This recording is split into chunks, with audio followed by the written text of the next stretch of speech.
Good morning दोस्तों, मैं आप सबों का स्वागत करती हूँ। मैं इससे पहले वीडियो में बताई थी कि खुद से प्यार करना है और किस लिए करना है, तो बताई थी कि हम लोग सीख रहे हैं लॉ ऑफ अट्रैक्शन, और लॉ ऑफ अट्रैक्शन का सबसे मजबूत पार्ट है कि खुद से प्यार करना। अब आज थोड़ा सा हम लोग जानेंगे कि लॉ ऑफ अट्रैक्शन क्या है। तो लॉ ऑफ अट्रैक्शन मतलब है कि जो हम सोचेंगे, जो हम देखेंगे, जो हम बात करेंगे, वो चीज़ हम यूनिवर्स से अट्रैक्ट करेंगे। इस परेशानी देखेंगे तो परेशानी को ही अट्रैक्ट करेंगे, इसलिए परेशानी में भी हमें खुश रहना है, और खुशी को देखेंगे तो फिर हम खुशी ही अट्रैक्ट करेंगे, है ना। इसीलिए बोले थे नाचना है, गाना है, खुश होना है। खुश रहेंगे तो हम खुशी को ही अट्रैक्ट करेंगे।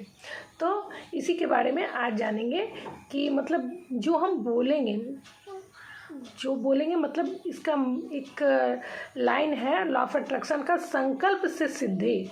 मीन्स जो हम बोलेंगे यानी जो हम संकल्प करेंगे वो सिद्ध हो जाएगा। कभी बोलते हैं ना कि हम निकले हैं, आज तो 5 मिनट अभी ऑफिस के लिए निकले हैं, 5 मिनट ही लेट हुआ, पता नहीं आज लेट हो गया, पता नहीं क्या होगा, एकदम लेट हो जाएगा, आज तो लेट हो गया। अगर हम बोले तो देखिएगा 5 मिनट की जगह और भी बाद में आगे में ट्रैफिक मिलेगा, कुछ भी प्रॉब्लम से आप लेट ही होइएगा। लेकिन अगर थोड़ा मोड़ा लेट भी हुए हैं बोलेंगे चलो कोई बात नहीं, थोड़ा मोड़ा चल रहा है, हम परफेक्ट टाइम पर मैनेज करके पहुंच जाएंगे, ट्रैफिक आज बहुत अच्छा क्लियर मिलेगा और मेरा समय मेकअप हो जाएगा और हम बहुत अच्छा परफेक्ट समय पर पहुंच जाएंगे। तो सचमुच खुदा न खास्ते आप परफेक्ट टाइम पर पहुंच जाइएगा। मीन्स कहने का मतलब है कि जो संकल्प करेंगे वो सिद्ध होता है। इसलिए हम लोग बच्चों को भी हमेशा कभी कभी बोलते हैं कि बच्चे अच्छा पढ़ाई नहीं कर रहे, बच्चे अच्छा पढ़ाई नहीं कर रहे। नहीं, अगर बच्चे थोड़ा सा कम भी ध्यान दे रहे हैं तो हम लोग को बोलना चाहिए कि बहुत अच्छा कर रहे हैं, थोड़ा सा और अच्छा करो तो तुम्हारा बहुत अच्छा हो जाएगा। यानी जो हम बोलेंगे वो सिद्ध हो जाएगा। और जो हम लिखेंगे भी, अगर हम इसको लिख दें कहीं पे कि मेरा बच्चा बहुत अच्छा पढ़ता है, मेरा बच्चा बहुत अच्छे नंबर से पास होता है, और उसे ये हमेशा बोलते हैं यानी संकल्प करते रहे और वाइब्रेशन देते रहे, कभी कभी बोलेंगे भी, बच्चा सुनेगा भी, तो उसके माइंड में दूसरा रिएक्शन होता है कि अरे हम पढ़ाई भी नहीं कर रहे, मम्मी बोल रही है पढ़ रहा, हम थोड़ा सा पढ़ रहे हैं, मम्मी बोल रही है बहुत पढ़ रहा है, यानी बहुत पढ़ना चाहिए, और उसके माइंड में ये रिएक्शन आएगा और वो और अच्छे से पढ़ाई कराएगा और सचमुच अच्छा मार्क्स आएगा। हम इसका प्रूफ दिखाते हैं। जो हमारी गुरु हैं उनका कहने का, उनका जो हम सिद्धांत अपनाते हैं। एक दिन मैं उनका एक वेबिनार था, बताए भी थे, सेमिनार था मुंबई में 23 सितंबर को।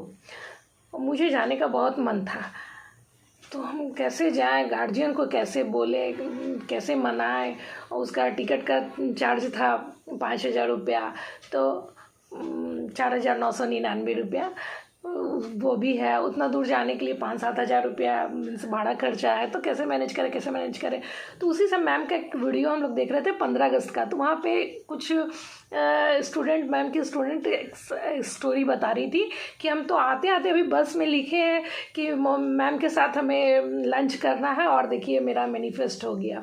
फिर कुछ वहीं पे स्टूडेंट बता रही थी 15 अगस्त के प्रोग्राम में ही कि मैंने इस होटल में मैनिफेस्ट किया था कि मैम का प्रोग्राम इस होटल में हो, और हो गया, यानी मैम मैनिफेस्ट की। कुछ बता रही थी कि मतलब वहाँ पे एक्सपीरियंस शेयर कर रही थी कि हमने ये लिखा कि मैम के साथ हमको डिनर करना है, मैम से गले मिलना है, और सचमुच गले मिल लिए। तो जैसे ही हम वीडियो देखे उसी दिन हम उसी टाइम फटाक से ऐसे ही हम कॉपी का फर्स्ट कार्ड वाला पेज है उसी में ही लिख दिए कि मुझे 23 सितंबर को अंजना मैम से मिलना है, थैंक यू यूनिवर्स, और इट्स डन। ये भी लिख दिए कि इट्स डन, ये हो गया। साथ ही साथ मैम से करोड़ों का वॉलेट एंड करोड़ों का पोटली मिलना है, तो करोड़ों का वॉलेट भी हमें मिल गया, और करोड़ों की पोटली की जगह मैम हम लोग को बहुत अच्छा लिफाफा दिए हैं। लिफाफा में एनर्जी पैसा डाल करके हम लोग को दी, यानी ये भी सचमुच हो गया। और फिर हम आने के बाद हम देखे, फिर हम लिख के उसी समय हम वीडियो देखे थे और ध्यान से लिख दिया, और फिर माइंड से निकल गया। अब देखिए कि बाद में कि सचमुच कैसे मेरा टिकट भी बन गया। मैम से एक दिन हम बात कर, ऐसे ही मैसेज हम दिए थे, हम लाइव थी मैम, तो हम मैसेज दिए मैम कैसे हमको तो जाने का बहुत मन है, बट हम कैसे जाए, घर से परमिशन नहीं मिलेगा, हस्बैंड से कैसे परमिशन ले, क्या करें। मैम ने बताई कि आप अच्छे शब्दों में अपनी बातों को रखें, अपने हस्बैंड को समझाएं कि हम लोग अर्धांगिनी हैं, एक दूसरे के सुख दुख के साथी हैं। तो मेरी खुशी आपकी खुशी, आपकी खुशी है तो मेरी खुशी है कि हम वहाँ जाएं। तो आप अच्छे शब्दों में, मेन पॉइंट वही दी थी मैम कि आप अच्छे शब्दों में मैम अपने घर में बात कीजिए, आपका एक्सेप्ट हो जाएगा। और सचमुच हम बात किए अपने हस्बैंड से और एक ही बार में मान गया। हम सोचे पता नहीं अभी बोल रहे हैं, उसके बाद 2-3 दिन तुम तड़ाका चलेगा, क्या क्या होगा, है ना। लेकिन तुरंत मान गए, कुछ नहीं बोले। फिर हम सोचे कुछ होगा, माइंड में चल रहा होगा, कभी तो आज कल हल्ला होगा, पता नहीं क्या होगा माइंड में। थोड़ा फिर कैंसिल बोले कि ऐसा कुछ नहीं होगा, चुप है तो चुप है। हम बात अपने रख दी अच्छी तरह से।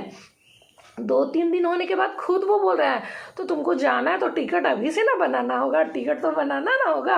हम बोले वाह, बोले हाँ टिकट तो बनाना होगा, बना दे। उसके बाद वो ही खुद टिकट बनाए। तो हम मैम को बताएं भी, फिर इसी तरह से मैसेज करके वीडियो का मैसेज करके कि मैम सचमुच मैं अपनी बातों को, अपने शब्दों को अच्छे शब्दों में रखी बातों को, आपके कहे के अनुसार, तो मेरा एक्सेप्ट हो गया और टिकट भी बन गया, खुद वो बनाए। फिर अचानक से एक दिन घटा ना, अचानक से 13 तारीख को मेरा सेकंड एक जो मिशन हम लोग है भारत सोने की चिड़िया में भी मैम के साथ, मैम का क्लास कर रही हूँ, उसका सेकंड क्लास था। उसी दिन अचानक ऑफिस से आते समय हस्बैंड का एक्सीडेंट हो गया और उनका ये कॉलर बोन टूट गया। हम तो डर गए कि अब आगे क्या होगा। पहले तो इनका क्या होगा, क्या हुआ नहीं हुआ, हम बहुत डरे हुए थे। जब तक उनको हॉस्पिटल लाया जा रहा तब तक हम हॉस्पिटल में पहले पहुंच गए। जैसे खबर आया फिर वहां से परिवार लोग लेके आ रहे थे, घर गए थे, घर ही तरफ से हो गया था। तो हम हॉस्पिटल में थे और एकदम सोच रहे हैं, जैसे संकल्प कर रहे हैं कि भगवान सब कुछ अच्छा हो, सब कुछ अच्छा हो। डॉक्टर देखे तो बोलेगा कोई ज़्यादा दिक्कत नहीं है, सब ठीक है। ऐसे हम संकल्प जैसे बार बार कर रहे हैं कि सब कुछ अच्छा हो। और सचमुच जब दिखाएं तब तक ले डॉक्टर, फिर बहुत देर हुआ तो डॉक्टर चल गए थे कि अल्ट्रासाउंड वगैरह होगा तो डॉक्टर आएंगे और एक्सरे वगैरह होगा। तो एक्सरे वगैरह हुआ तो हम बोले कि डॉक्टर साहब नहीं आए, डॉक्टर साहब को बुलाइए तो कंपाउंडर को। तो कंपाउंडर बोले नहीं सब कुछ अच्छा है, थोड़ा सा चोट है, ये टूटा है तो यहाँ तो प्लास्टर नहीं होगा, तो हम लोग पट्टी वगैरह लगा दे रहे हैं और बेल्ट वगैरह लगा दे रहे हैं, कोई दिक्कत नहीं है। मीन्स जो सोच रहे थे वो लोग बोला। फिर माइंड में किया नहीं सब तो कंपाउंडर है, हम डॉक्टर को बुलाते हैं। फिर कॉल किया डॉक्टर साहब को कि सर ये आ गए हैं, एक्सरे भी हो गया है, थोड़ा सा आके देख लीजिए आप। बोले अच्छा ठीक है आते हैं। फिर सर आए और जैसे देखे इनका एक्सरे वगैरह देखे, इनको देखे, बोले ठीक है। वैसे जो संकल्प वो कर रहे थे, हम जस्ट लाइक उसी साउंड में बोले कि ज़्यादा चोट नहीं है, वो सब कुछ ठीक है, साधारण सा चोट है, टूट गया, लेकिन यहाँ तो प्लास्टर होगा नहीं, तो इसलिए हम लोग ऐसे कर बता दिए हैं, वो कर देगा, कोई दिक्कत नहीं है। और उनको फिर हम लोग उस दिन तो फिर बहुत रात में आए, 12-1 बजे रात में आए। उस दिन क्लास छूट गया मैम का, थोड़ा सा प्रॉब्लम हुआ, लेकिन हमको लगा कि कितना एनर्जी है, इतना भारी एक्सीडेंट हुआ और ये बोले कि पता नहीं हमको तुरंत अब हॉस्पिटल जाना पड़ेगा, कैसे ही होश करके कम से कम कॉल किए थे।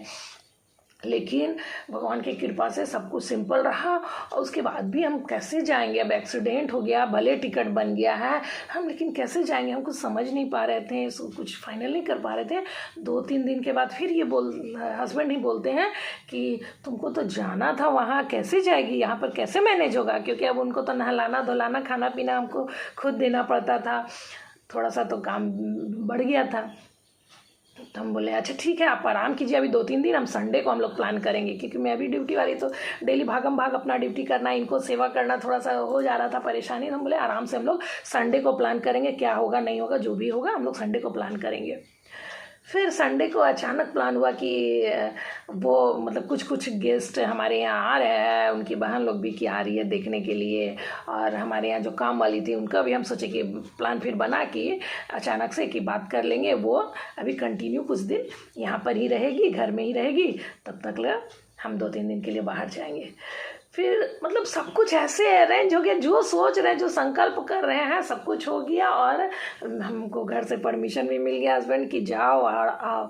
और हम गए, मैम का प्रोग्राम अटेंड किए, और जो यहाँ लिखे थे करोड़ों का वायलेट भी लेके आए, पोटली के जगह हम लिफाफा मैम का एनर्जी लेके आए, सब कुछ लेके आए। और मैम भी अपना जो बुक पढ़े हैं उसमें भी मैम अपना एक्सपीरियंस बताई थी कि संकल्प का सिद्धि मतलब हमें जिद्दी होना चाहिए, हमें संकल्प करना चाहिए। कैसे हम लोग मम्मी पापा से कहते हैं हम ये चीज़ लेंगे तो लेंगे, है ना, कभी नहीं सोचते मम्मी पापा पैसा होगा कि नहीं होगा, जो चीज़ पसंद आ गया तो ये लेंगे तो लेंगे, और हम लोग को मिल भी जाता है। तो इस तरह से हमें, हमारा मम्मी पापा भी यूनिवर्स है, हमें संकल्प करना है और हमें जिद्दी बनना है। मैम का कहना है कि हमें जिद्दी बनना, हमें ये चाहिए, है ना। मैम अपने गणेश जी को बोलती हैं कि हमको ये चाहिए, गणेशा जैसे देगा तुम क्या कैसे देगा तुम समझो, और सचमुच उन्हें मिलता है। तो उसी तरह से मैम हम लोग को भी सिखाती है, उस बुक के माध्यम से भी बताई है कि हमें जिद्दी बनना चाहिए और जिद्दी बने। और ऐसा जो गलत संकल्प है उस पर नहीं जाइए। जैसे कुछ गलत संकल्प है, मैम तो सिखाती हैं कि अपना एनर्जी को बढ़ाएं, अपने खर्च को बढ़ाएं, खर्चा से मत डरे। बहुत जगह लिखा हुआ रहता है कि जितना चादर हो उतना ही पैर फैलाएं, लेकिन इस गलत संकल्प पे ना जाएं। अपने अच्छे मतलब मैम का कहना है कि खर्च जितना भी हो सके उतना कीजिए, मीन्स चादर पैर को जितना फैलाना है फैलाइए और चादर को ही बड़ा कीजिए, चादर बड़ा खरीदिए, ये नहीं कि उसी में सिमट के रहना है। यानी आप जिद्दी कीजिए और जो अच्छे संकल्प है उसको दोहराएं। मतलब कठिन मेहनत से ही सब कुछ होता है ये नहीं, आसानी से हमारा लाइफ इजी और एफर्टलेसली है। हम यूनिवर्स को बताएंगे हम इजी, मेरे पास बहुत सारा धन आ रहा है, सारी सुख सुविधा आ रहे हैं और आएंगे इजी। अगर हम माइंड में मेकअप करके रहेंगे कि कठिन परिश्रम से ही सब कुछ होता है तो कठिन होगा ही होगा। तो वीडियो ज़्यादा लंबा हो रहा है। Thank you. इस लॉ ऑफ अट्रैक्शन का मेन इसका सिद्धांत है संकल्प से सिद्धि। जो हम सोचेंगे, जो हम देखेंगे वो हम पाएंगे, और जो हम सुनेंगे, इसलिए अच्छी चीज़ों को भी सुनना चाहिए। Thank you. अगर नॉलेज अच्छा लगा होगा तो please like share and subscribe to my channel. Thank you.